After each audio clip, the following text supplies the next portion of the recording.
Barang siapa yang diberi petunjuk oleh Allah, maka tiada satupun manusia yang dapat menyesatkan. Tapi sebaliknya, barang siapa yang Allah tentukan sesat bagi dia karena salah memilih kajian, salah berteman, salah bergaul, walaupun sejuta kiai didatangkan untuk memindah dia dari kesesatannya menuju hidayah Allah, nggak akan bisa. Karena yang memberikan hidayah itu hanya Allah. Innaka la tahdi man ahbabta, walakin Allah yahdi man yasha. Engkau nggak akan bisa memberikan hidayah kepada orang yang kau cintai. Kadang-kala orang tua ingin anaknya ini soleh, ingin anaknya berada di atas jalan kebenaran, tapi kalau Allah tidak berkehendak, nggak akan pernah terjadi. Kita semua melihat anaknya Nabi Nuh alaihissalam. Kita juga melihat bagaimana bapaknya Nabi Ibrahim alaihissalam. Wa asyhadu an la ilaha illallah wahdahu la syarika lah wa asyhadu anna Muhammadan abduhu wa rasuluh salawatu rabbi wa salamuhu alaihi wa ala alihi wa ashabihi ajma'in. Amma ba'd. Ma'asyiral muslimin wal muslimat rahimakumullah. Banyaknya aliran-aliran, banyaknya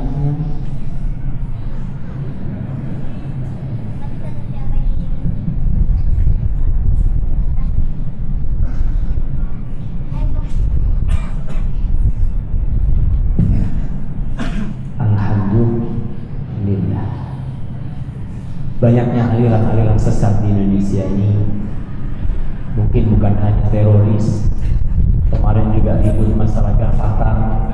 Mungkin tahun depan ada aliran baru lagi, mungkin tahun depannya ada aliran baru lagi. Karena Indonesia ini negerinya subur. Apa saja aliran di Indonesia ada pengikut. Apa penyebabnya? Satu, al-jahl, kebodohan. Orang ketika tidak memahami agamanya, tidak paham dengan Islam yang sebenarnya, maka apa yang dibisikkan oleh orang, yang didiktekan oleh orang, dia terima. Maka kita umat Islam harus membentengi diri kita dan anak-anak kita dengan ilmu yang benar. Ada orang ngaku nabi di Indonesia, banyak pengikut. Di Tasikmalaya, Ketua MUI-nya cerita, ada di sini seorang mengaku Nabi Idris. Kata dia, saya nggak heran ada orang ngaku Nabi karena dari dulu sudah ada orang ngaku Nabi. Yang saya heran banyak pengikutnya. Kok bisa kok itu mengikuti orang yang jelas-jelas nggak waras, bertentangan dengan Al-Quran dan Sunnah Rasul SAW, masih ada. Maka dengan kita belajar dan memahami agama yang benar, insya Allah aliran-aliran itu akan bisa dihindari. Dan insya Allah Bapak polisi kita nggak capek lagi ngurusin yang teroris di sana, sampai Indonesia capek-capek bikin densus gara-gara munculnya aliran-aliran seperti itu. Dan harapan kita harus menyemarakkan kajian ilmiah yang berkaitan dengan agama kita, kajian yang mengkaji tentang Islam. Apa sih Islam ini sebenarnya? Baik, saya nggak mau bahas masalah itu, tapi harapan tadi sudah diharapkan kepada para kaum muslimin semuanya, bukan hanya di masjid ini, tapi di seluruh penjuru Indonesia, bahwa mereka juga bertanggung jawab menjaga stabilitas nasional. Negeri ini milik kita bersama. Negeri ini bukan miliknya Pak Polisi. Di negeri ini insya Allah anak cucu kita juga akan besar, akan tumbuh melanjutkan perjuangan kita. Kalau ternyata kita membiarkan orang-orang merusak negeri kita, kata Rasul sallallahu alaihi wasallam, la'anallah man awa muhditha. Allah melaknat seorang yang menyimpan atau melindungi pelaku kriminal.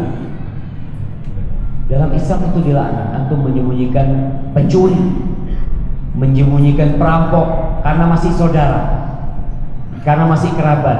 Di Indonesia kan kalau kerabat yang menyembunyikan tidak dihukum, karena saudaranya dia berhak melakukan hal itu. Tapi dalam Islam dia dilaknat karena menyembunyikan pelaku kriminal. Yang menyembunyikan teroris, menyembunyikan apa saja, mereka akan dilaknat oleh Allah Jalla Jalaluh. Maka semoga kita tidak termasuk orang-orang yang dilaknat oleh Allah. Tema kita sore hari ini, tanggal berapa hari ini? Tanggal berapa? Tanggal 20. Kita orang Islam. 20 Rabiul Akhir. Ingat, semua agama punya penanggalan, dan kita harus bangga dengan kalender kita. Sebentar lagi orang-orang akan melaksanakan apa? Hari Raya Cina. Apa? Gongsi Aceh. Oke, mereka orang Cina, monggo, silahkan. Mereka punya peradaban sendiri. Kita nggak usah gangguin mereka. Yang saya heran, kita orang Islam pakai peradabannya orang non-Muslim. Yang kita tahu bahwa Masehi itu penanggalannya orang-orang Nasrani. Silahkan orang-orang Nasrani memakai penanggalan itu hak mereka. Tapi kita orang Islam punya penanggalan sendiri yang namanya Hijriah. Hari ini tanggal 20 Rabiul Akhir 1437 Hijriah. Tema kita pada hari ini sebenarnya nggak pas. Apa judulnya? Fantastic Four. Itu judulnya film. Masa judulnya pengajian kayak gitu?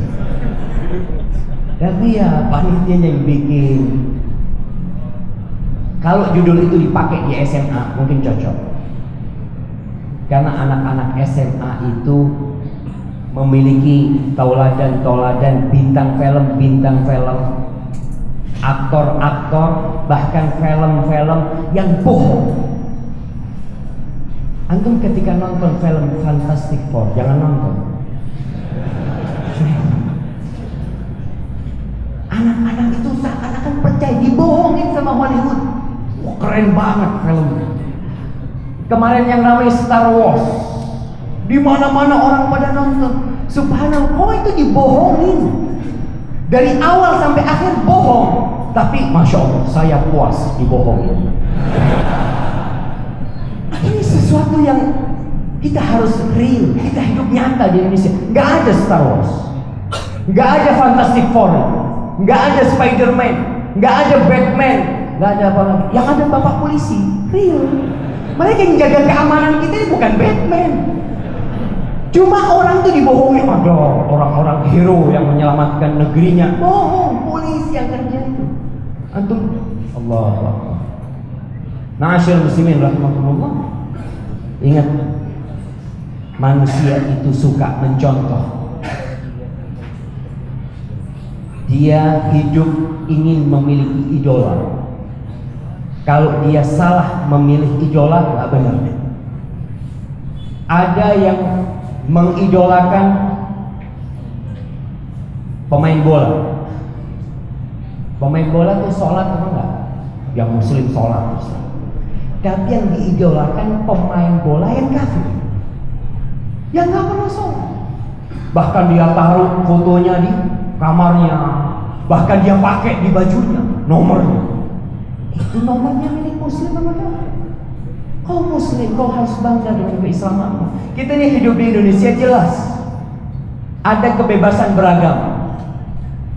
Tapi ketika dicampur adukan agama, itu nggak boleh. Kita akan berbicara tentang 4 orang yang mungkin fantastik, tapi real, nggak bohong. Itu yang kebanyakan kita nggak tahu. Yang pertama, Abu Bakar Siddiq.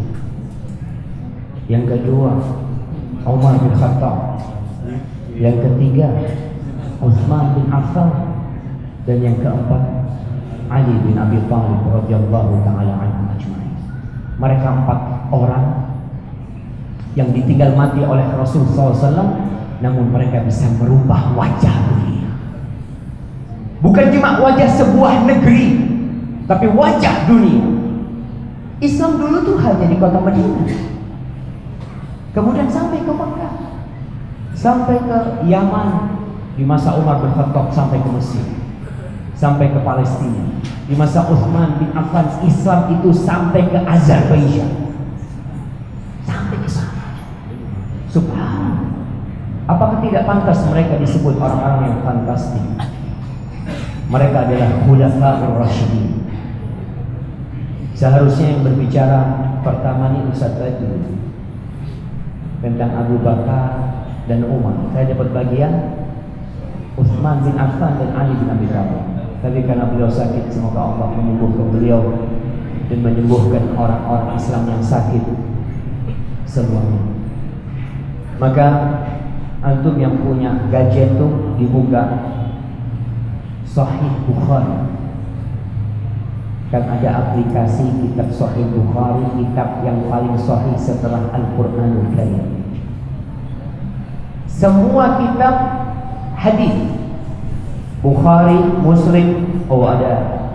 Sebutkan 6 buku hadis, kan kasih hadiah.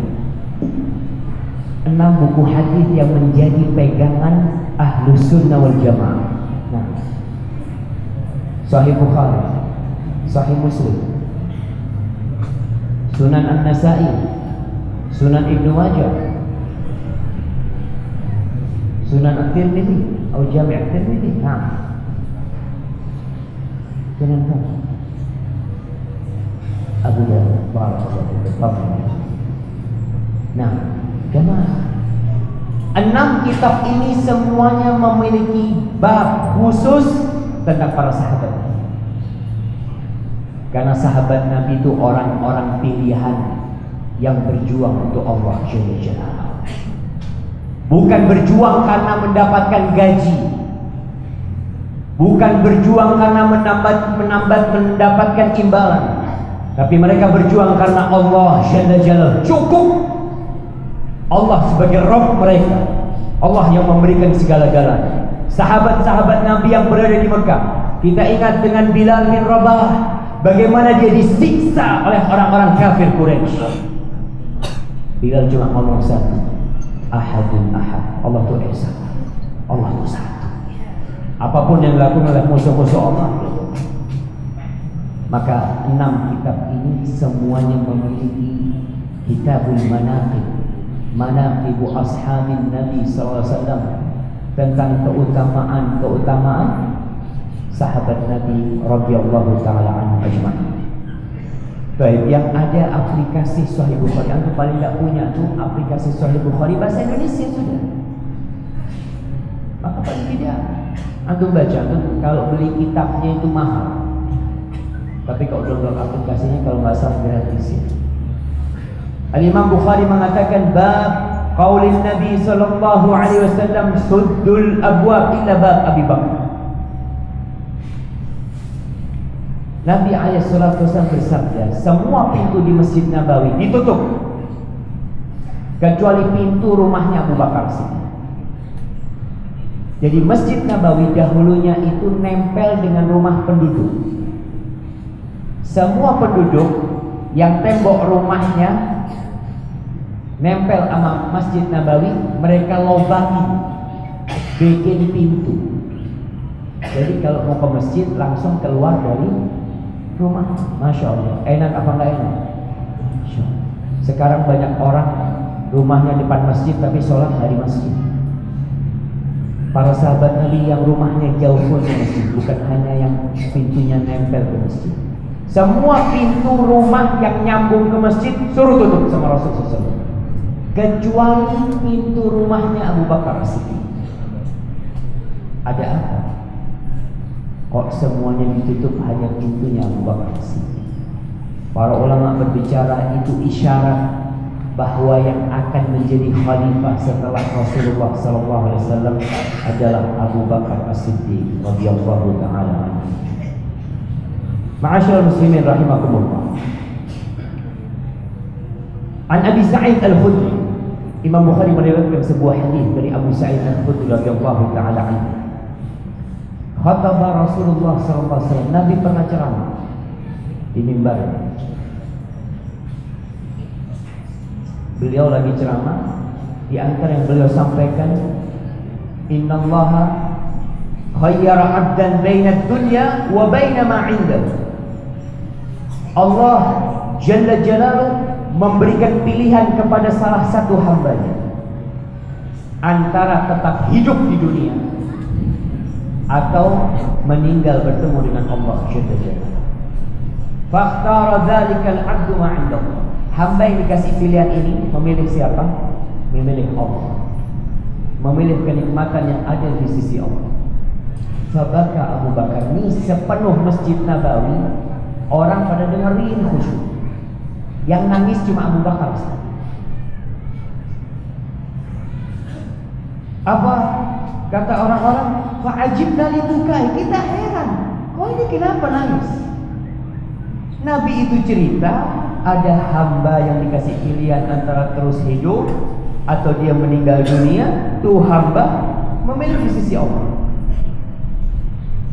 Abu Bakar As-Siddiq radhiyallahu taala anhu mengatakan, ya Rasulullah, kita menjadi tebusan buat engkau.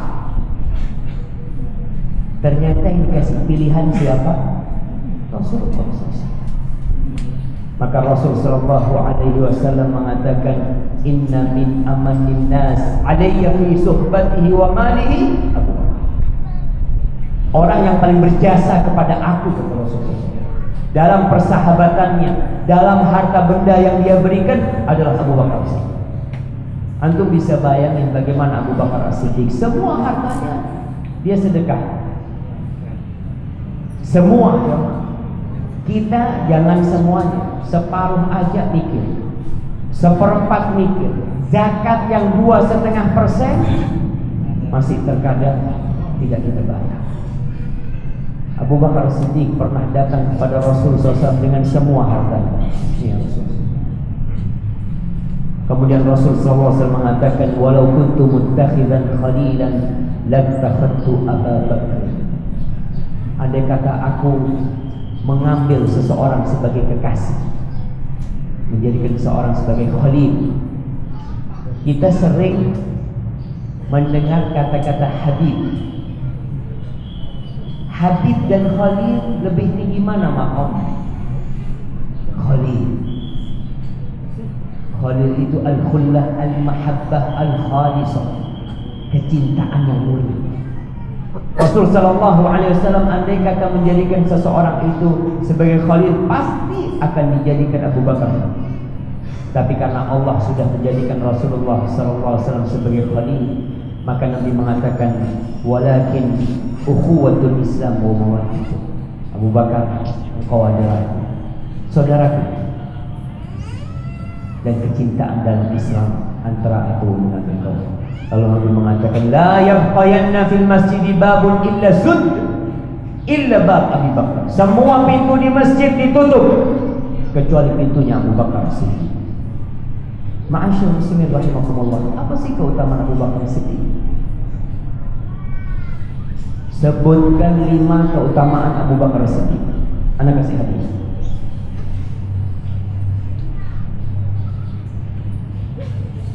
Jangan 5 nggak banyak. Antum kalau menyebutkan keutamaan Abu Bakar Siddiq ada sampai 100 bahkan 150. Kita cuma minta 5. Jangan.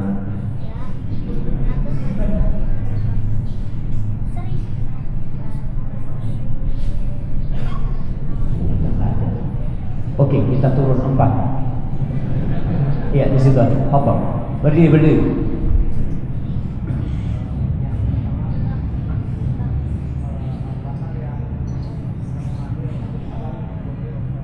Abu Bakar Siddiq adalah orang yang menemani Rasul sallallahu alaihi wasallam di Gua Hira. Nah, yang pertama, Gua Hira.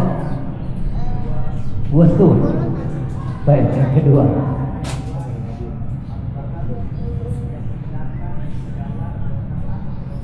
nah, lihat nih, nanti kita akan sampai ke hadisnya. Abu Bakar itu membenarkan semua sabda Rasul SAW. Gak pernah ragu-ragu. Ketika kejadian Isra Isra Mi'raj. Siapa yang percaya Nabi bisa berangkat dari Mekah ke Masjidil Aqsa dalam waktu semalam? Nggak sampai semalam udah balik ke Mekah. Padahal orang-orang kafir kalau mau berangkat ke Masjidil Aqsa, ke Syam, ke Palestina, semoga Allah membebaskan Palestina dari tangan-tangan orang Yahudi.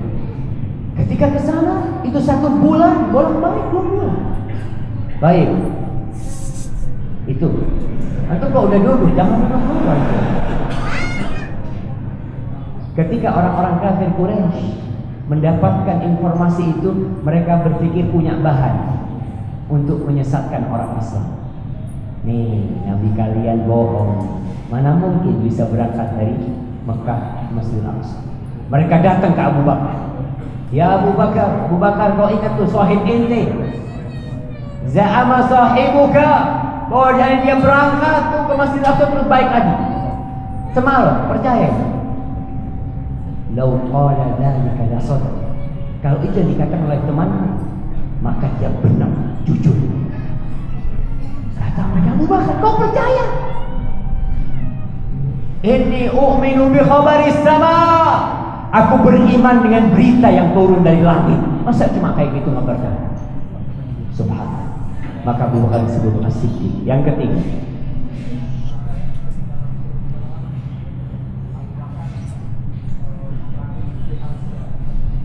setelah Rasul SAW wafat, Abu Bakar memerangi nabi palsu. Nah, nabi-nabi palsu itu harus diperangi. Jadi Polda harus memerangi nabi-nabi palsu, melanjutkan perjuangan. Malaikat palsu juga udah ditahan.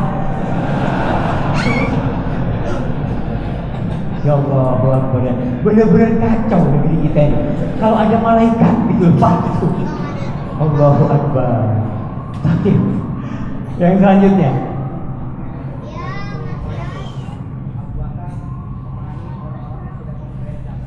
Abu Bakar memerangi orang yang tidak bayar zakat. Nah, tuh di antara kemuliaan Abu Bakar Siddiq, Rasul sallallahu alaihi wasallam di dalam banyak hadis menceritakan kejadian ini lagi sama sahabatnya ngomong.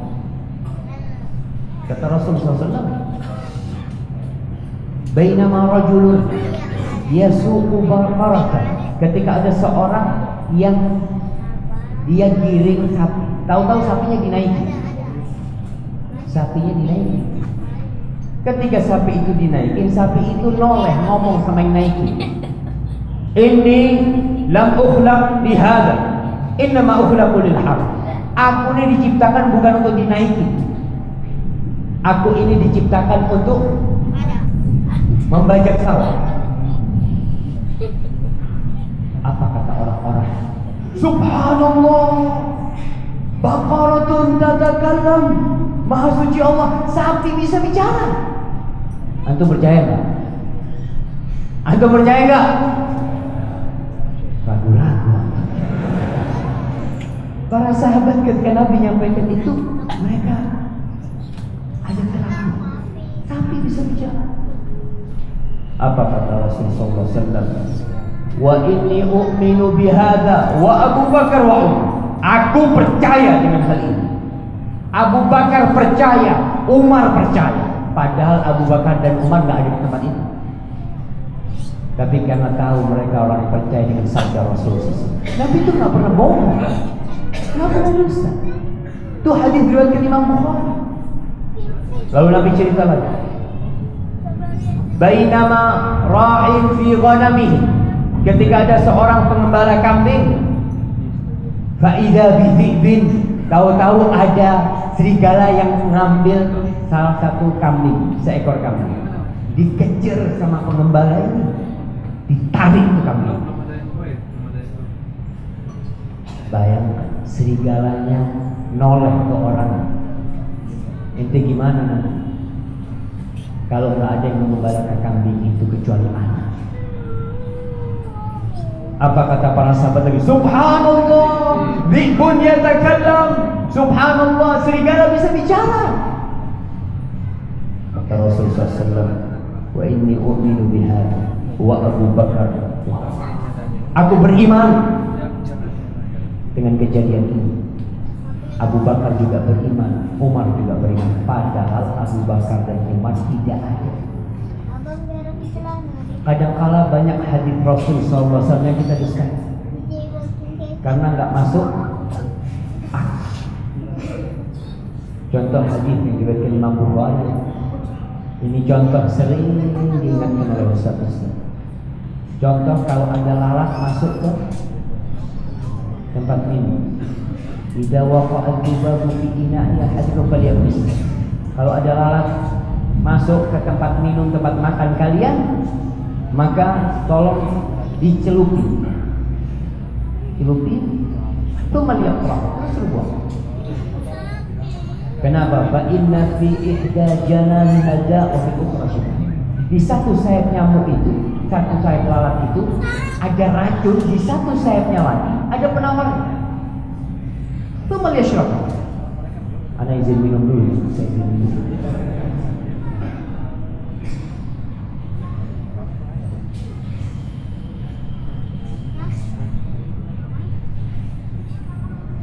Terus antum percaya masak lalat yang kotor dari tempat sampah, dari kotoran masuk ke air, suruh minum, terus suruh minum.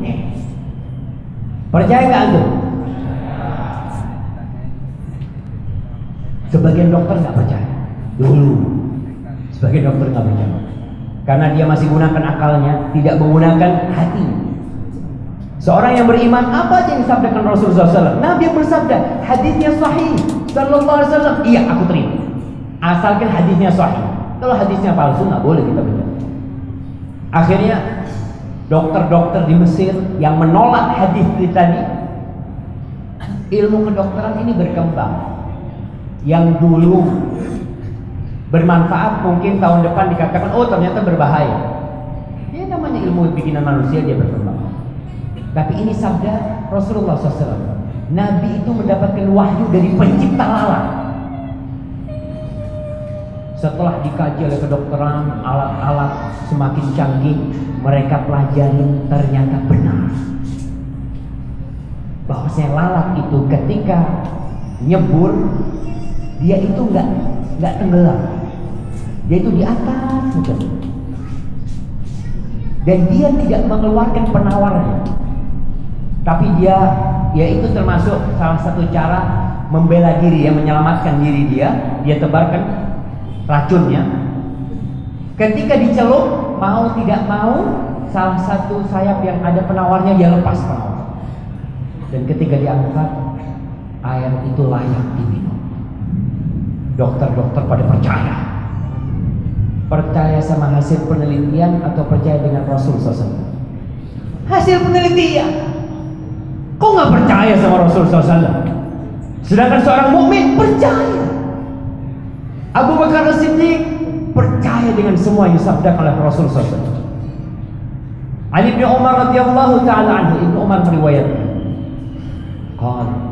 dia berkata, "Kunna nukhayyiru bainan nas fi zamanin Nabi sallallahu alaihi wasallam.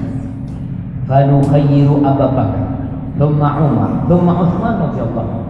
Di zaman Abu Bakar Siddiq, di zaman Rasul sallallahu alaihi wasallam, kita ini ngobrol di antara teman-teman kita, tanya siapa sih orang yang paling baik di antara umatnya Nabi Muhammad SAW. Maka kita bersepakat yang paling baik adalah Abu Bakar, kemudian Umar, kemudian Utsman. Subhanallah. Itu kesaksian para sahabat. Anak jadi nggak bisa pegang ini karena berkeringat jamaahnya. Baik, alhamdulillah.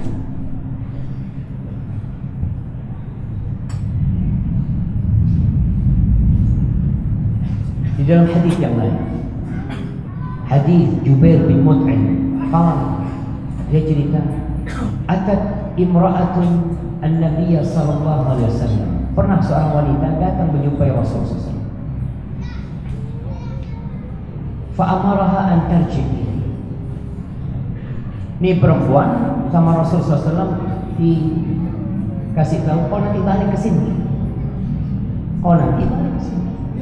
Kata perempuan ini, ara'aita in jitu walam ajidka. Gimana kalau aku datang ke kota Madinah? Dia bukan dari kota Madinah.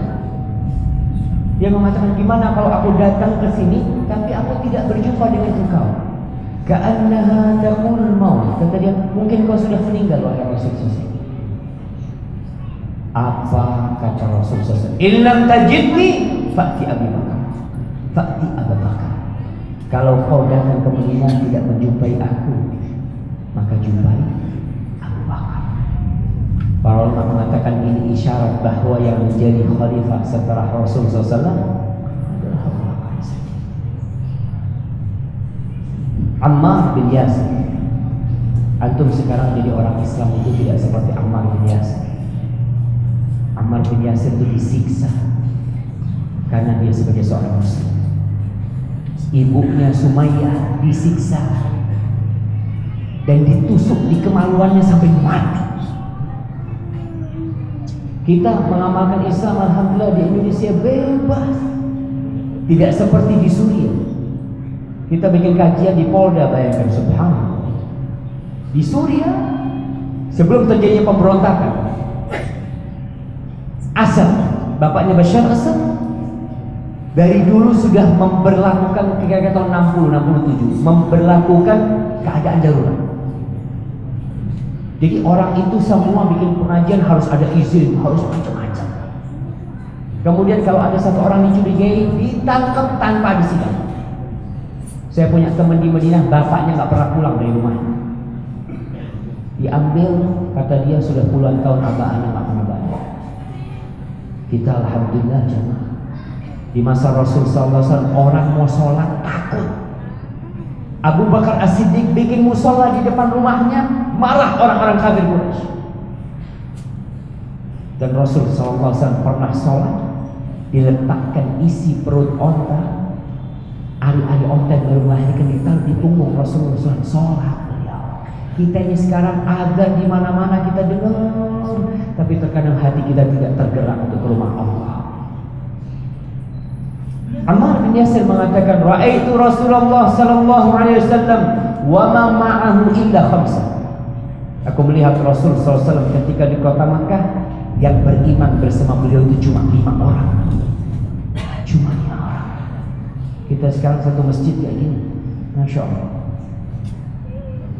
Khamsatu a'budin, 5 budak, wa imra'atan wa Abu Bakar, dan ada 2 wanita bersama Abu Bakar Siddiq radhiyallahu ta'ala.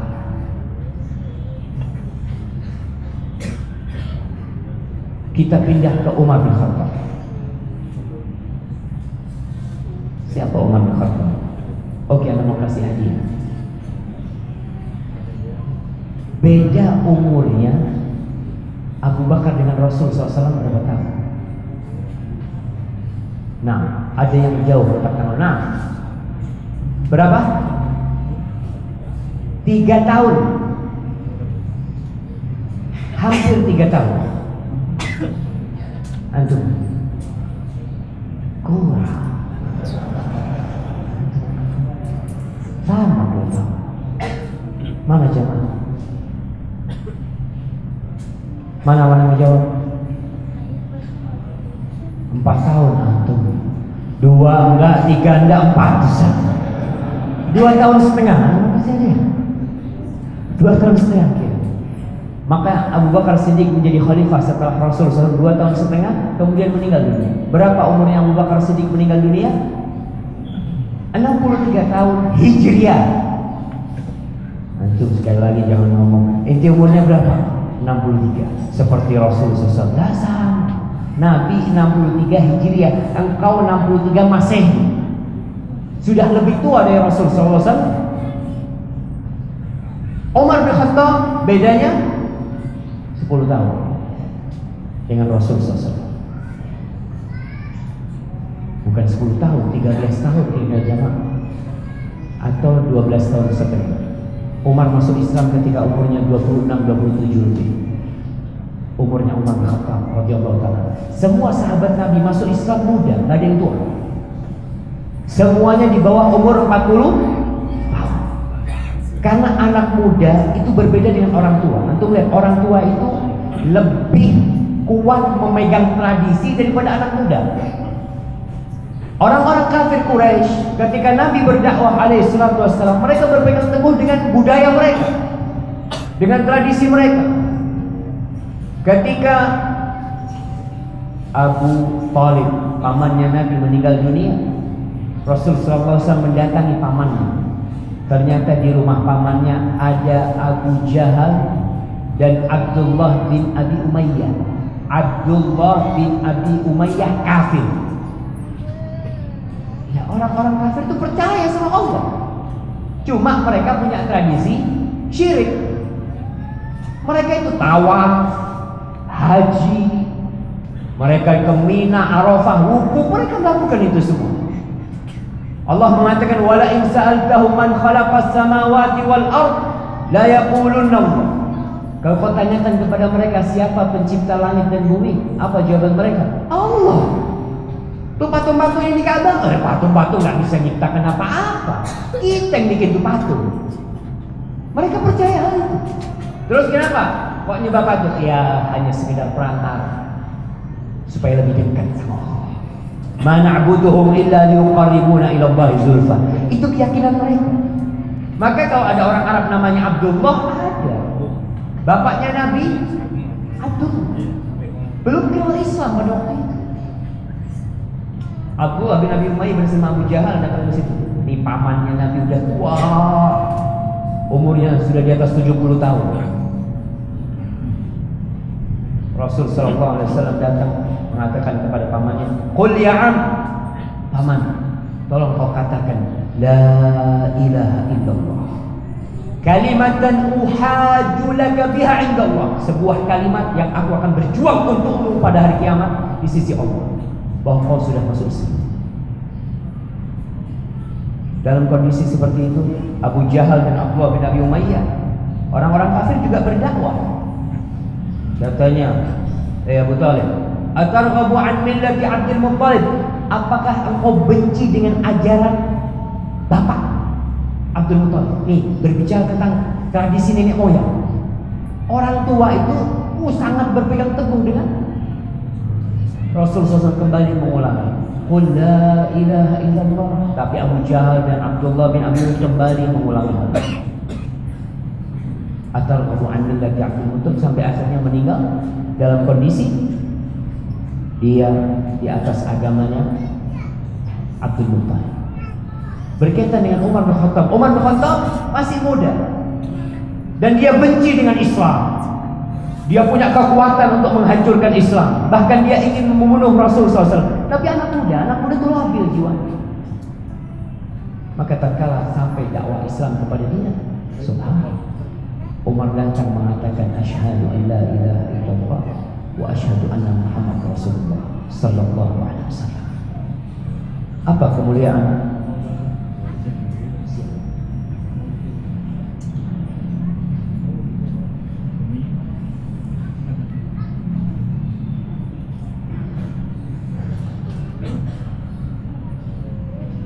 Apa kemuliaannya Umar bin Khattab? Sebutkan 5. Masya Allah, yang siap disangkakan. Apa? Berdiri.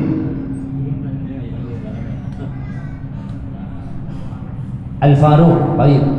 Yang kedua, berani menunjukkan keislamannya terang-terangan. Yang ketiga, setan takut. Masya Allah, benar setan takut. Lihat, benar. Nanti hadisnya kita akan baca. So. Yang keempat, dijamin masuk surga tanpa hisab, tanpa ada, masuk surga bersama Rasul SAW. Baik. Yang kelima, subhanallah, barakallahu fiikum. Kalimat besar. Itu kemuliaan Umar bin Khattab radhiyallahu taala anhu. Rasul sallallahu alaihi wasallam pernah beliau berada di Gunung Uhud. Gunung Uhud. Siapa yang pernah umrah? Sebesar apa Gunung Uhud? Anak kasih hadiah. Besar banget, besar. Ya iya, besar banget. Berapa panjangnya? 7 km lebarnya. Kira-kira panjangnya 9 km. Nggak apa-apa, kasih aja siap ya. Yang lebarnya hampir 3 km. Gunung Uhud ini besar sekali. Rasul SAW pernah naik ke Gunung Uhud. Gunung Uhud itu bukan gunung Merapi, gunung batu. Saya ingat pernah bersama teman-teman mahasiswa di Madinah, kita nginep di Gunung Uhud. Ya biasa, anak muda, petualangan. Maghrib malam kita naik ke sana. Ternyata anjing-anjing liar, entah suara serigala, semuanya datang dari gunung itu mengepung kita. Penduduk kampung itu keluar semuanya. Sampai polisi ambil lampu sorot ke gunung. Kita ketakutan jemaah. Lah, alhamdulillah selamat tidak tangkap polisi. Ada kejadian apa di Jabal Uhud? Banyak kejadian, perang Uhud di sana. Rasul SAW pernah naik ke Gunung Uhud itu bersama Abu Bakar, Umar dan Uthman. Farajafa bih, Gunung Uhud itu bergetar. Bergetar. Subhanallah. Lalu Rasul SAW menginjakkan kakinya mengatakan, "Uthbut Uhud, diam kau." Subhanallah. Benda dia mungkin bahagia ketika ada Rasul SAW di atas. Maka Nabi mengatakan, "Uthbut, diam kau Uhud. Fa innama 'alaika nabiyyun wa siddiqun wa syahidan." Yang di atasmu ini ada seorang nabi dan seorang siddiq dan 2 orang yang mati syahid. Nanti siapa? Umar bin Khattab dan Uthman bin Affan radhiyallahu taala. Berbicara tentang keutamaan Umar bin Khattab. Pernah Rasul sallallahu alaihi wasallam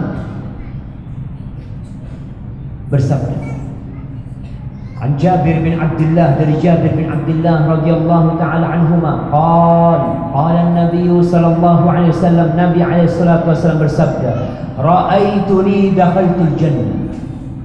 Aku bermimpi melihat aku masuk surga. Allahumma inna nas'aluka al-jannah. Ya Allah, aku memohon kepada kami, memohon kepada surga. Fa idza ana birrumaysa imra'ati Abi Talha. Di surga aku melihat Rumaysa. Rumaysa itu ibunya siapa?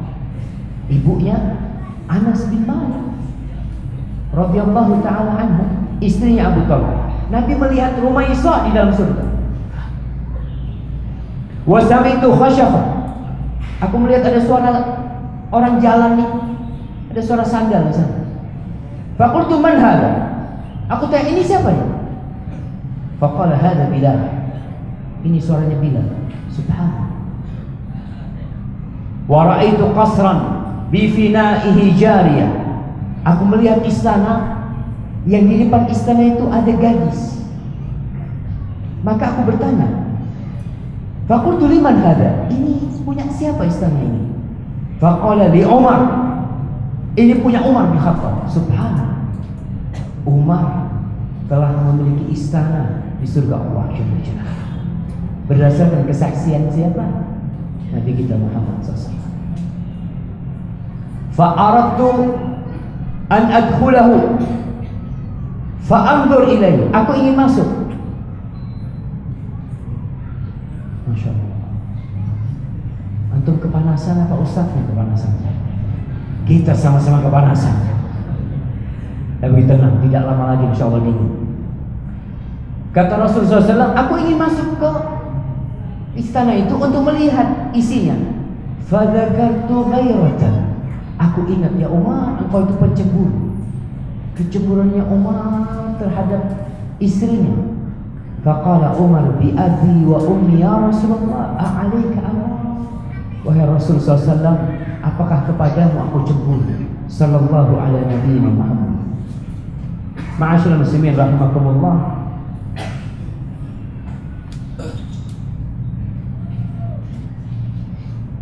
Kata Abdullah bin Mas'ud, dia bercerita kisah di Mekah Bagaimana kondisi umat Islam yang hina, yang dibantai oleh orang-orang kafir Quraisy. Kata Allah bin Mas'ud, "Ma zilna a'izzatan mundu aslama Umar." Kita jadi mulia, jadi terhormat sejak masuk Islamnya Umar.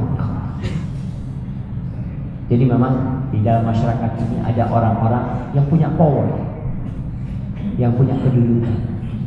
Ketika dia masuk Islam, dia akan memberikan perubahan. Dia akan membuat atau memberikan peran yang besar terhadap jalannya Islam. Suatu hari Rasul sallallahu alaihi wasallam lagi di rumah sama beberapa perempuan sedang bertanya kepada Rasul sallallahu alaihi wasallam. Tahu-tahu Umar izin. Ketika perempuan-perempuan dengar suaranya Umar, semuanya pada kabur. Sembunyi. Umar masuk. Kata Umar, "Ente kenapa itu? Ente kok takut sama enggak takut sama Rasul SAW? Seharusnya engkau lebih takut kepada Rasulullah SAW." Apa kata wanita-wanita itu? "Qal anta aghla." Kau kasar. Kau ngomongnya itu. Kata itu perempuan marah Umar. Rasul SAW ketawa ketika perempuan ngomong seperti itu kepada Allah. Lalu Nabi SAW mengatakan tadi yang disebutkan keutamaan Umar bin Khattab, "Lau salaka syaitanun fajjan." Lau salaka Umar fajjan, salaka syaitanu fajjan ghaira fajji. Kata Rasulullah SAW, "Ya Umar, kalau engkau lewat jalan, umpamanya Umar tuh lewat jalan sini, setan itu nggak berani berpapasan dengan Umar, dia cari jalan lain. Padahal Umar nggak kelihatan sama setan, tapi setan takut sama Umar bin Khattab radhiyallahu taala anhu. Ini diantara kemuliaan Umar bin Khattab. Dan Rasul sallallahu alaihi wasallam telah menjaminkan untuk Umar bin Khattab dia masuk surga. Apa bisa diterima kalau muncul manusia-manusia yang mengatakan Umar itu kafir, Umar itu masuk neraka? Kita lebih percaya dengan Rasulullah SAW daripada dengan ucapan orang-orang. Baik, berlanjut ke Utsman bin Affan. Tinggal satu dia. Sebutkan 5 keutamaan Utsman. Itu udah angkat tangan, gak apa-apa dari belakang. Bapak. Nah, yang pertama,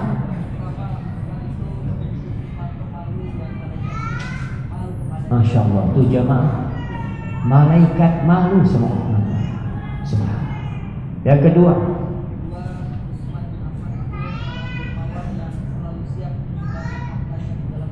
Allah Akbar. Nah, Utsman itu tidak pelit, banyak harta yang diberikan untuk Rasulullah SAW.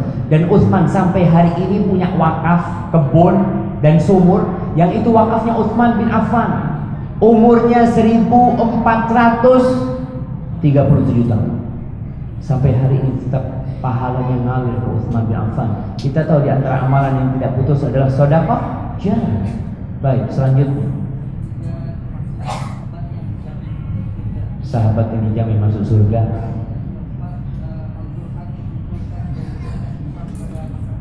Masya Allah, barakallahu fikum. Silakan kasihkan. Ya.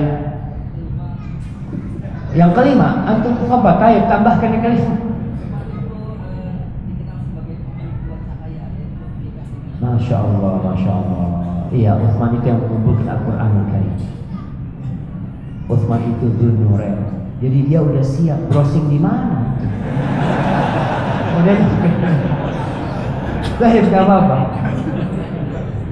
Baik, bicara tentang Utsman bin Affan. Kenapa Utsman disebut Dzun-Nurain?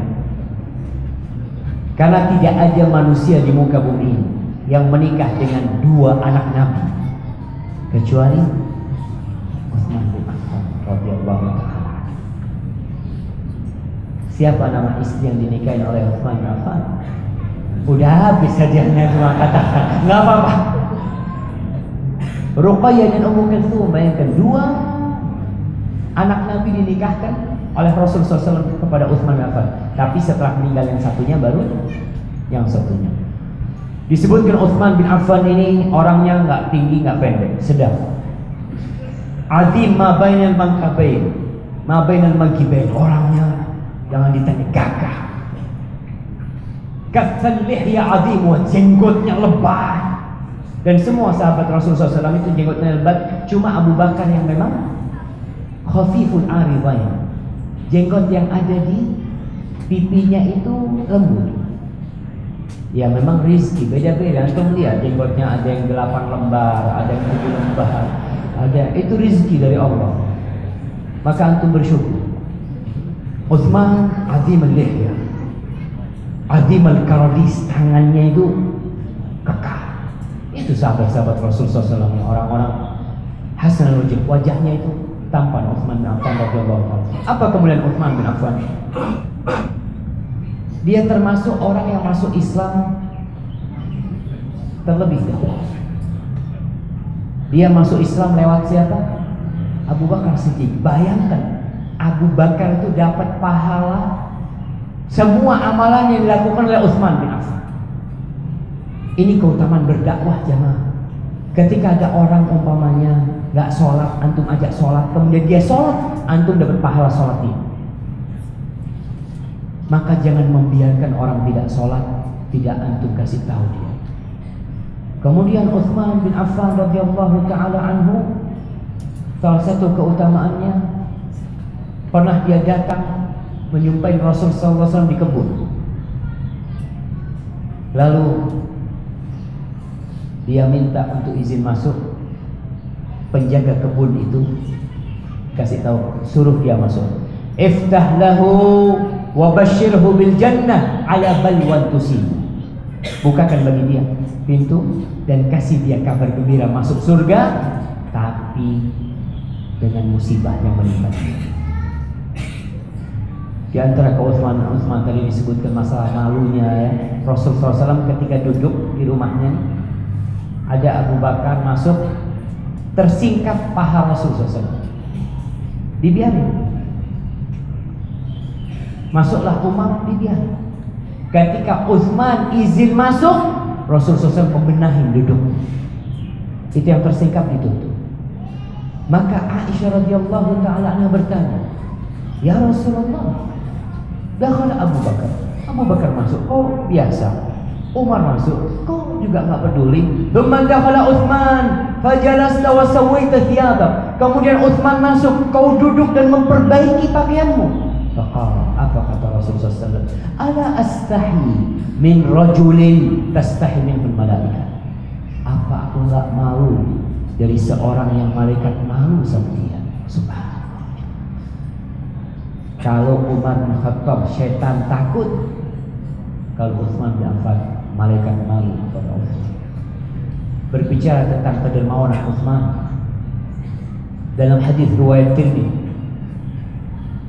Utsman bin Affan ketika perang Usrah, perang Tabuk, Nabi ketika itu minta kepada para sahabatnya untuk memberikan donasinya. Karena perang itu perjalanan 700 km di musim panas yang sangat terik. Pas waktunya kurma itu matang. Antum tahu kurma matang itu berapa teriknya matahari? Anak pernah di Madinah, panasnya Madinah itu sampai 59 derajat. Itu diberhentikan orang raja. Ketika itulah para sahabat berangkat perang. Utsman membawa di kantongnya itu 1000 dinar. 1000 dinar itu kalau sekarang 4 kilogram emas plus 1/4 kilo, 4.250 gram. Itu yang dibawa oleh Utsman. Berapa miliar sekarang? 2,3 miliar kasihkan ke Rasulullah SAW. Nabi SAW ketika itu Utsman membawa dan dibuka sama Utsman dari kantongnya. Ini Rasulullah SAW. Rasulullah SAW mengambil uang itu, dibolak-balik sama Rasulullah mengatakan ma darra Utsman ma amila ba'dal yawm. Setelah yang dilakukan Utsman ini nggak akan berbahaya apapun yang dikerjakan oleh Utsman bin Affan radhiyallahu taala. Kemudian Utsman bin Affan, ingat, dia dijanjikan mati syahid sebagaimana dalam hadis Umar bin Khattab ketika di atas Jabal Uhud. Dan betul, Utsman bin Affan mati syahid pada tahun 36 Hijriah. Itu awal munculnya Khawarij, yang sekarang ISIS, nenek moyang mereka itu Khawarij. Mereka tidak suka dengan pemerintahan Utsman. Jadi memang peralihan dari pemerintahannya Umar bin Khattab ke pemerintahannya Utsman itu membuat orang jadi ingin menguasai.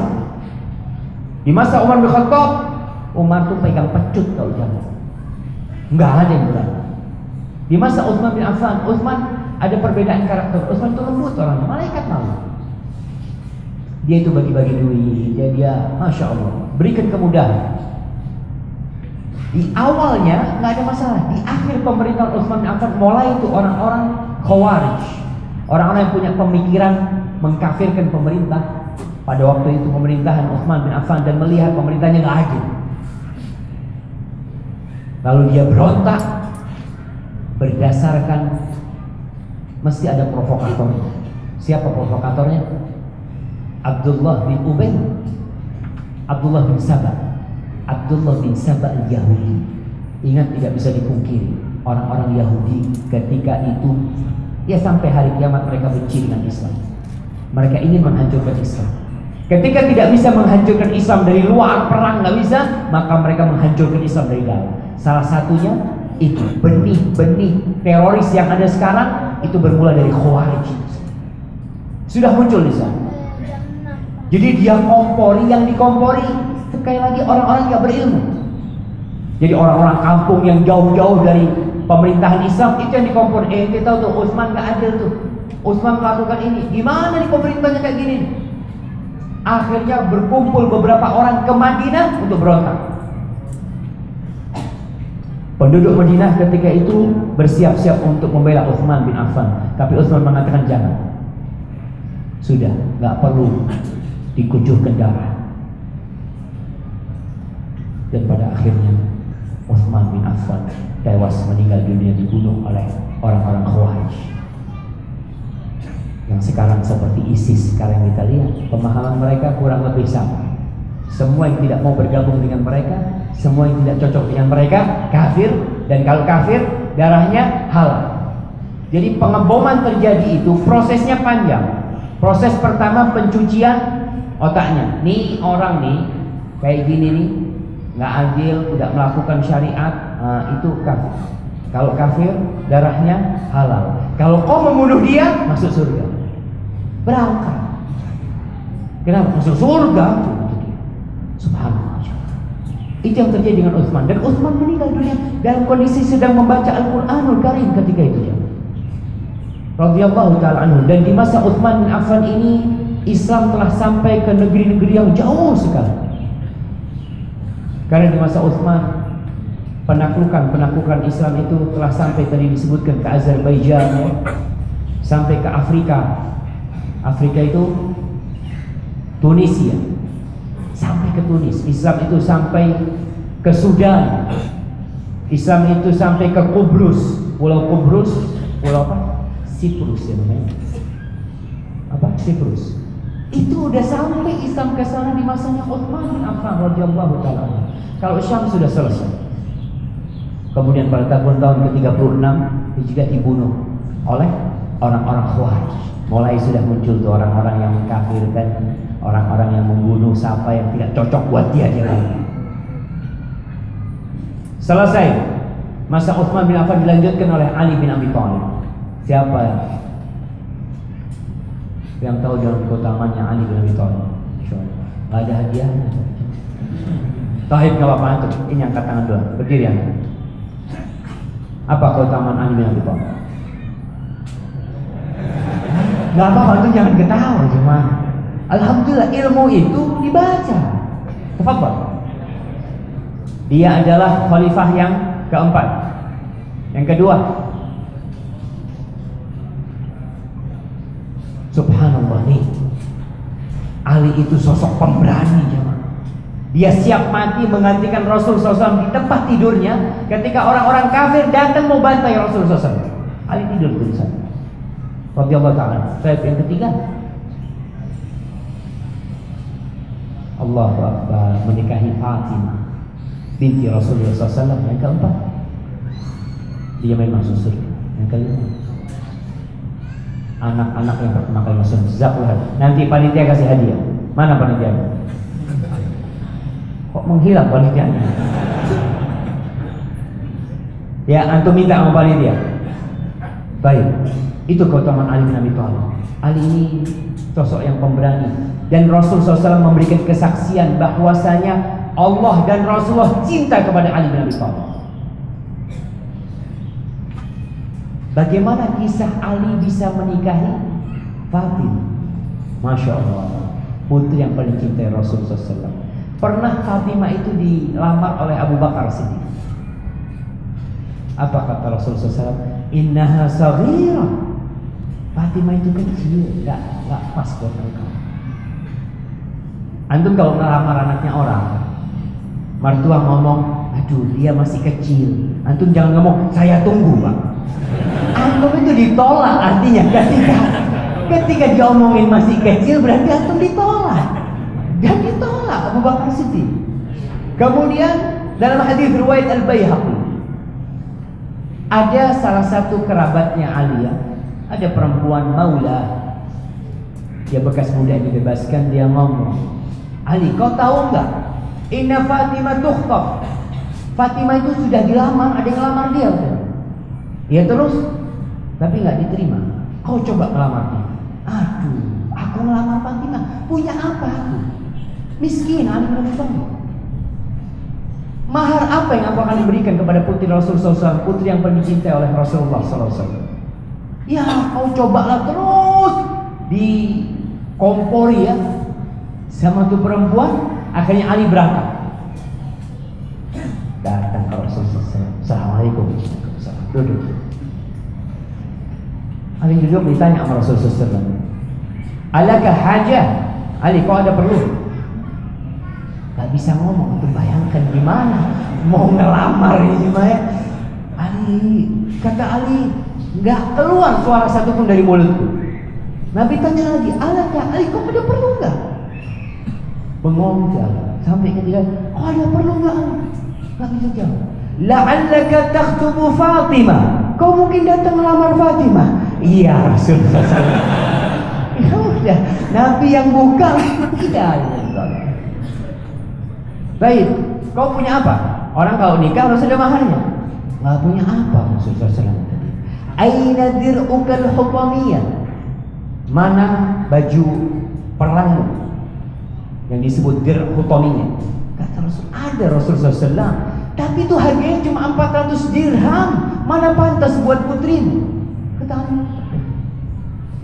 Kata Rasulullah SAW, aku kawinkan engkau dengan mahar dia bukan hutami. Di tempat itu dikawinkan. Selesai. Masya Allah. Tapi orang kalau mau nikah kan harus walimah. Ali nggak punya duit, mau walimah dari mana dia? Akhirnya tuh baju besinya diserahkan kepada Fatimah sebagai mahar. Ya ada sahabat-sahabat Ansor yang bantu Ali, 1 ekor kambing, seberapa. Dan Ali akhirnya berusaha untuk cari tambahan duit. Orang mau kawin itu butuh modal kan? Bukan cuma modal bonek, bondo nekat. Ali tahu dia butuh modal. Makanya akhirnya dia dikasih sama Nabi 1 ekor onta yang sudah tua, dan dia mendapatkan 1 ekor onta tua ketika perang Badar. Jadi dia punya 2 ekor onta tua yang bisa digunakan untuk ngangkut barang-barang. Akhirnya dia bekerja sama dengan salah seorang di Madinah itu untuk cari idkhir, rumput idkhir. Rumput itu yang biasa digunakan untuk ya untuk atapnya rumah, ya, seperti itu. Berangkatlah Ali dengan 2 ekor ontanya. Diparkir ontanya di depan rumahnya orang Ansor. Ali berangkat cari. Ketika Ali sudah dapat banyak, ternyata di dalam rumah itu ada Hamzah. Ini hadis riwayat Imam Bukhari. Hamzah lagi mabuk. Itu pada tahun kedua setelah perang Badar. Jadi khamar belum diharamkan. Ya biasa ada biduannya yang sedang nyanyi-nyanyi, mereka pesta miras di sana. Sebelum diharamkan nggak masalah. Si penyanyinya ini melihat ada 2 ekor onta di depan sana, maka Hamzah dikomporin supaya Hamzah menyembelih 2 ekor onta itu. Bangun Hamzah, dia keluarkan pedangnya, diputus punuknya onta itu 2. Ya orang mabuk. Kemudian jantungnya, hatinya onta itu diambil sama Hamzah. Udah dibawa ke dalam. Ali udah bawa idkhir, lihat darah berceceran, ontanya sudah mati, nangis Ali. Kata dia, nggak tahan air mataku netes. Aku tanya, siapa yang melakukan ini? Hamzah, lagi mabuk di dalam. Hamzah pamannya Ali, nggak berani Ali sama pamannya. Aduh, kita lihat laporan ke Rasul SAW dengan wajah dan air mata yang menetes di wajahnya. Ya Rasulullah, nih Hamzah bikin ulah nih Hamzah. Nabi langsung berdiri, diambil selendang jalan menuju ke rumah itu. Minta izin masuk ke rumah. Nabi SAW mengasih tahu Hamzah, oh itu gimana melakukan hal ini? Orang mabuk ya. Dilihat kakinya Rasul SAW. Kemudian dilihat pusarnya. Kemudian dilihat wajahnya. Apa kata Hamzah? Hal antum illa abidun li abi. Kalian ini semua adalah budaknya bapakku. Oh, ini orang mabuk, kata Rasulullah. Ya udah, ditinggal sama Rasulullah. Subhanallah, menikahlah dengan Fatimah, dan dari Fatimah ini semua keturunan Rasulullah SAW sampai hari ini. Dari Hasan dan Husain. Muncul Hasan dan Husain sebagai cucu Rasulullah SAW, dan Rasul sangat cinta kepada Hasan dan Husain. Ketika Rasul SAW hendak bermubahalah dengan orang-orang Nasrani, Najran, itu yang dipanggil Hasan, Husain, Fatimah dan Ali bin Abi Thalib. Ali memiliki keutamaan yang banyak sekali dan Ali berjuang, namun akhirnya Ali juga mati di tangan orang-orang Khawarij, orang-orang teroris. Mungkin bahasa sekarang teroris, ya dulu bahasanya Khawarij. Mereka mengkafirkan Ali, mengkafirkan Utsman bin Affan, kemudian mereka bertindak membunuh Ali bin Abi Thalib radhiyallahu ta'ala. Ali tewas pada tahun 40. Pada tahun 40 dari hijrahnya Rasulullah sallallahu alaihi wasallam. Para jamaah, mungkin itu yang bisa kita kaji pada kesempatan kali ini. Apabila itu benar itu dari Allah Jalla Jalaluh, kalau ada yang salah dan kurang berkenan itu dari diri saya sendiri, Allah dan Rasul yang terbebaskan dari kesalahan itu. Mungkin kita masuk ke sesi tanya jawab di sini.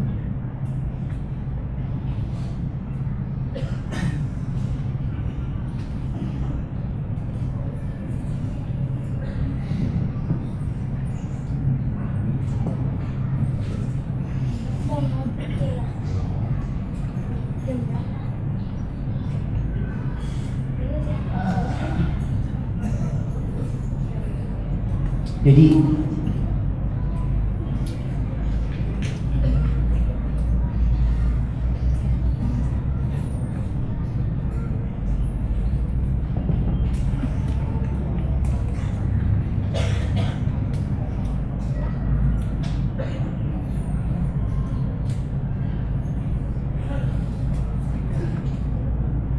ini ada pertanyaan tentang apakah Polri sudah tahu dengan kesesatan Syiah umpamanya.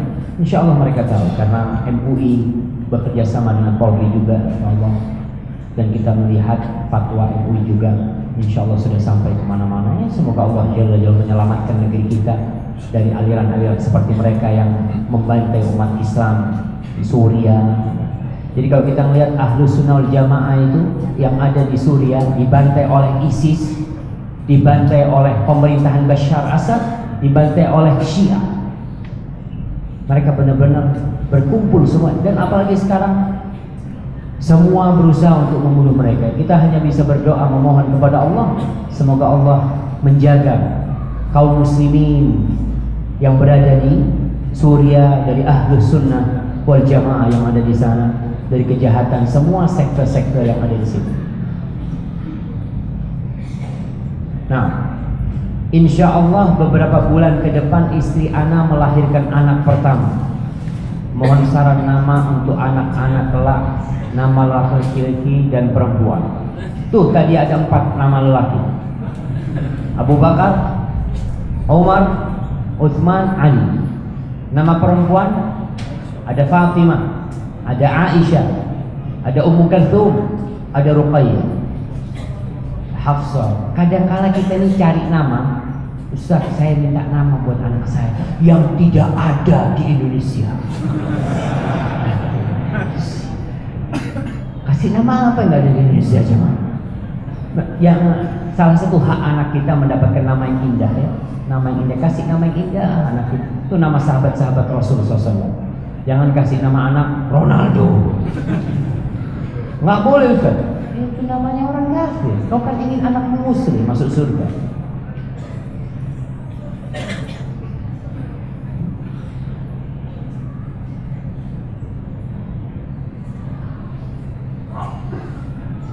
Nah, dalam beberapa kajian Ustaz sering menganjurkan penggunaan kalender Hijriah, sehingga membuat saya penasaran. Ada apa dengan kalender Masehi? Lalu saya coba transit kata Masehi di Google. Di Google Translate dari bahasa Indonesia ke bahasa Inggris, ternyata artinya adalah Kristian atau Kristen. Nah, Masihi itu artinya Kristian, karena mereka Masihi disebut adalah orang-orang Nasrani. Pertanyaan saya adalah bagaimana hukum menggunakan kalender Kristen pada masa Rasulullah SAW dan masa Khulafaur Rasyidin, mengingat kalender Masehi atau Masihi atau Al-Masih atau apa nih adalah tahun Anno Domini, yang artinya adalah tahun Tuhan kami. Yesus Kristus telah ada lebih dahulu. Lalu bagaimana kita menyikapi pada masa kini, karena sampai mati pun di kuburan kaum muslimin tetap menggunakan tahun Kristen dan misalnya. Subhanallah jemaah. Perlu diketahui bahwa bangsa Arab ketika di masa Rasulullah SAW tidak punya kalender. Mereka tidak punya kalender tahun, mereka bulan punya. Inna iddatash syuhuri 'indallah 12 syahran fi kitabillah yauma khalaqas samawati wal arda minha arba'atun hurum. Di surat At-Taubah Allah mengatakan sesungguhnya bilangan bulan di sisi Allah pada hari penciptaan langit dan bumi tertulis adalah 12 bulan. 4 bulan adalah bulan haram. Ini bulan adalah Muharram, Safar, Rabiul Awwal, Rabiul Tsani, Jumadal Ula, Jumadal Tsaniyah sampai akhir. Bagaimana di masa Rasulullah SAW? Apakah mereka menggunakan kalender Masehi? Karena kita tahu orang-orang Kristen sudah ada sebelum Islam. Nabi Isa alaihissalam diklaim lahir pada tahun pertama Masehi. Sekarang tahun 2016, jadi umurnya sudah 2016 tahun umpamanya. Orang Arab tidak pakai Masehi. Orang Arab pada waktu itu pakainya tahun gajah. Mereka memberikan tahun dengan peristiwa. Umpamanya ketika ada peristiwa gajah, mereka tahun gajah. Peristiwa susah, mereka katakan peristiwa Amul Huzni disebut. Tidak ada tahun. Sampai meninggalnya Rasulullah SAW, sampai meninggalnya Abu Bakar Siddiq. Peristiwa pengadaan kalender Hijriah ini pada masa Umar bin Khattab radhiyallahu taala anhu. Jadi mereka tidak pakai kalender Masehi. Itulah jamaah. Kita ini harus mempertahankan identitas kita. Muslim ya banyak Masehi. Umpamanya orang India punya kalender sendiri, Muslim Hijriah ya. Kemudian orang Nasara, orang Kristen punya Masehi. Silahkan mereka pakai sendiri-sendiri, nggak masalah. Bahasa juga seperti itu. Islam punya bahasa Arab, ini punya bahasa macam-macam. Silahkan. Karena ini memang peradaban di dunia ini yang saling mempengaruhi sebenarnya. Di masa Umar bin Khattab, Umar dapat surat Surat itu Umar kirim surat kepada salah satu sahabat. Sahabatnya tanya, wahai Umar bin Khattab, kita ini dapat surat dari engkau, nggak tahu tahunnya tahun kapan, bulannya jelas, tanggalnya jelas, tapi nggak ada tahunnya.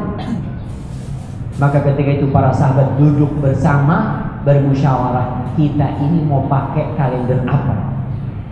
Sebagian mengatakan bagaimana kalau kalendernya bermula dengan diutusnya Rasul SAW, atau kalendernya dimulai dengan wafatnya Rasul SAW. Semua akhirnya sepakat kalendernya dimulai dengan hijrahnya Rasulullah SAW. Kalau kita di Indonesia, padahal mayoritas Muslim Ustaz, tapi kenapa kok pakainya Masehi? Kita ini dijajah Belanda 350 tahun, dan notabene Belanda adalah Kristen. Mereka bawa itu kalender ke sini dan akhirnya pengaruhnya sampai sekarang. Tapi kita sebagai Muslim, ya tolong sebagai Muslim di rumahnya bikin pengajian, bikin janji apa, kita paling tidak bisa menggunakan kalender Hijriah kita sebagai sosok Muslim. Barakallahu fiik. Bolehkah kita sedekah jariah dengan maksud pahalanya diberikan ke orang kita cinta yang sudah meninggal? Boleh. Rasul sallallahu alaihi wasallam pernah ditanya oleh seorang sahabat, Masya Allah, 5 menit lagi jamaah. Rasul sallallahu alaihi wasallam pernah ditanya oleh seorang sahabat, ya Rasulullah, inna ummi infalat, ibuku itu nyawanya keluar, walam tusi, dan dia tidak sempat berwasiat. Apakah kalau aku bersedekah buat dia? Bisa, bisa. Jadi untuk sedekah itu bisa.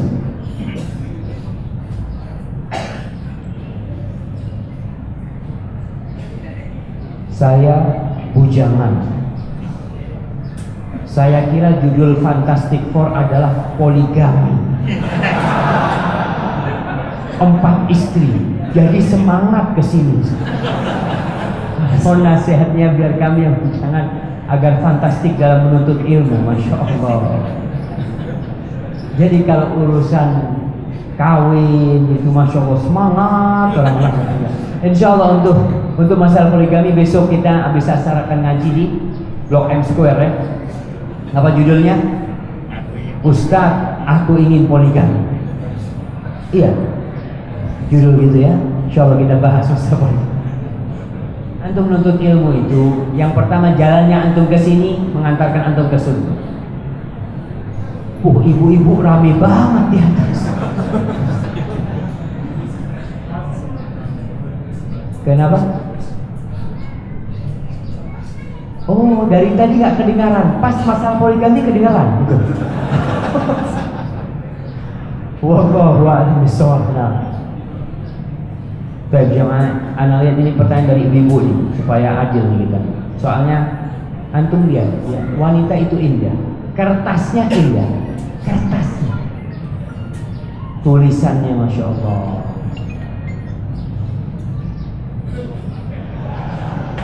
Ada yang nggak boleh dibaca.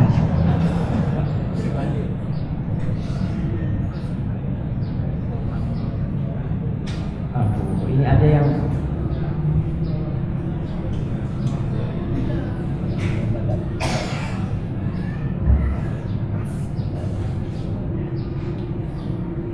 Pak Ustadz, kalau berkali-kali gagal karena wajah anak nggak cantik, solusinya apa? Berdoa sudah, usaha sana sini sudah, minta doanya ya Ustaz. Ya, anak doakan semoga cepat nanti mendapatkan jodoh ya. Ada yang mau nikah di sini? Nanti hubungin panitia insyaallah. Gitu Pak. Jadi para wanita memang kesian, dia menanti. Ingat jodoh itu rezeki dari Allah. Anti berusaha berdoa, kencengin doa. Mungkin anti tidak akan mendapatkan pasangan hidup di dunia, tapi Allah akan berikan pasangan hidup kepada anti kelak di akhirat yang lebih indah dari semua lelaki yang ada di sini. Insyaallah. Barakallahu fikum. Ini apaan nih Bang?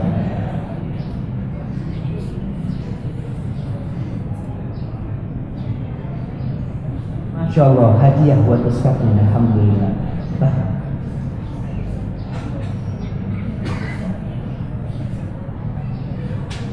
Ustaz, saya sudah rajin datang kajian salah, tapi sampai saat ini suami saya belum mau berjamaah ke masjid. Mohon doanya Ustaz agar suami saya mau belajar ngaji dan mau ke masjid. Subhanallah, ini ujian. Ada yang suaminya baik, istrinya nggak baik. Ada yang istrinya Masya Allah, suaminya nggak baik. Itu ujian dalam kehidupan ini. Maka bagaimana tugas istri? Berusaha memperbaiki suami dengan cara yang santun. Berikan nasihat kepada dia dengan cara surat. Kita tulis surat kepada ibu, tulis surat kepada suaminya, mohon sama suaminya. Mungkin ibu-ibu punya buku tentang sholat berjamaah ya, fadilah sholat berjamaah, datang ke suaminya. Bang, aku nemu buku nih bang, takut buku ini sesat bang, ya coba abang baca. Insya Allah tuh suaminya baca. Tapi kalau ibu ngomong sama suaminya, bang, abang itu sudah tua, sudah bawa kuburan, bacanya buku. Berantem aja seperti itu. Nasihat yang baik buat suaminya. Hadza wallahu a'lam bishawab. Jamaah, sekali lagi kita doakan negeri kita. Kita doakan Bapak Presiden kita, Bapak Jokowi dan wakilnya, semoga Allah senantiasa membimbing mereka ke jalan yang benar. Negeri kita dijaga dari segala makar orang-orang yang ingin menghancurkan negeri kita ini. Innahu sami'un mujibud da'awat. Hadza wa sallallahu ala nabiyyina Muhammadin wa ala alihi wa sahbihi wasallam. Subhanakallahumma wa bihamdika asyhadu an la ilaha illa anta astaghfiruka wa atubu ilaik. Wassalamualaikum warahmatullahi wabarakatuh.